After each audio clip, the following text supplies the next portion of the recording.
Assalamualaikum warahmatullahi wabarakatuh.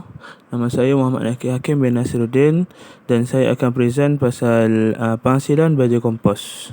Definisi baja kompos atau hanya lebih dikenali sebagai kompos adalah sejenis bahan organik yang terurai dan dikita semula menjadi baja dan pinda tanah. Asasnya, pengkomposan memerlukan hanya timbunan buangan di kawasan luar dan menunggu bahan-bahan tersebut terurai dalam 6 minggu atau lebih. Sejarah kompos boleh dijejak sejauh awal Empire Rome pada tahun 23 hingga 79 sebelum Masihi. Secara tradisional, pengkomposan adalah dengan menimbun bahan organik sehingga musim penanaman seterusnya. Baiklah, kita bergerak kepada cara penghasilan. Pertama sekali, kita boleh menyediakan bahan seperti bahan-bahan kering, bahan basah, air dan juga bahan tambahan. Bahan-bahan kering ni adalah bahan yang macam kaya dengan karbon. Sebagai contoh, daun kering, ranting kecil, habuk kayu atau cardboard.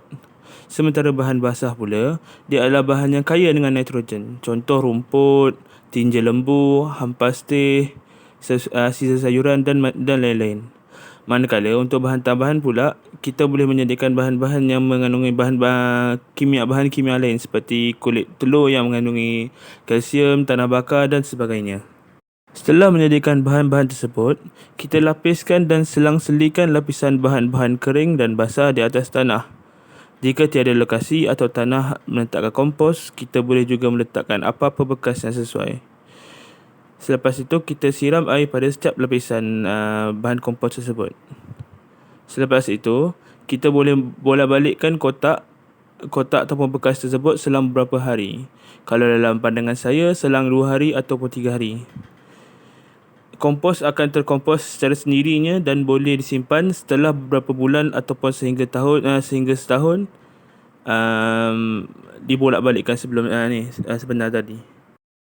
Antara kebaikan yang kita boleh dapat daripada membuat baja-baja kompos ini, kita dapat memperkenalkan mikroorganisma yang berharga kepada tanah. Seperti yang kita tahu, terdapat mikroorganisma baik dan juga mikroorganisma jahat dalam dunia ini. Mikroorganisma baik boleh digunakan untuk promote makanan, untuk menyedapkan makanan dan juga untuk memperbaiki kehidupan kita. Kebaikan yang kedua adalah kita dapat mengitar semula sisa-sisa yang ada di dapur dan halaman. Sebagai contoh, tulang-tulang ayam ataupun sampah-sampah organik yang bersepah yang ada di dalam rumah, kita boleh gunakan sebagai baja kompos dan juga menjimatkan duit untuk membeli baja.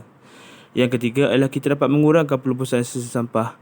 Seperti yang saya kata tadi, kita boleh mengurangkan sampah-sampah dan juga kita boleh memperbaiki keadaan alam kita. Yang keempat adalah kita boleh menambahkan nutrien ke tanah. Tanah